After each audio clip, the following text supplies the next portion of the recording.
নির্বাচনকে সুষ্ঠু করতে হবে।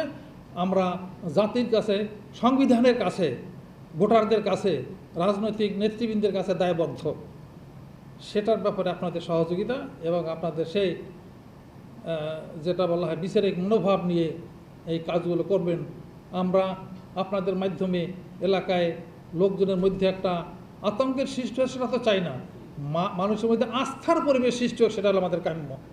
সুতরাং যিনি অপরাধী তার অপরাধ অবশ্যই আমলে নিতে হবে, বিচার করতে হবে, এবং যিনি অপরাধী না তিনি তো অবশ্যই অপরাধ করবেন না।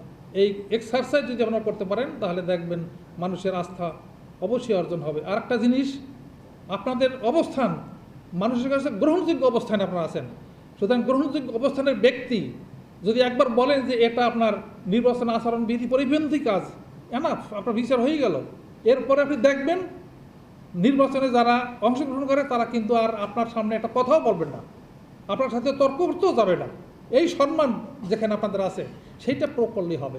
সেটা প্রয়োগ করে মানুষের মধ্যে আস্থা আনার প্রয়োজনীয়তার অত্যন্ত গুরুত্বপূর্ণ। আমরা একেবারেই নিরপেক্ষভাবে একটা নির্বাচন অনুষ্ঠান করতে চাই। এখানে কোনো দল নাই আমাদের কাছে, পক্ষ নাই আমাদের কাছে, ব্যক্তি নেই আমাদের কাছে, শুধুমাত্র নিয়মকানুনের মাধ্যমে করতে চাই, এবং সেটা আপনারা থাকবেন একটি অত্যন্ত উল্লেখযোগ্য মাধ্যম।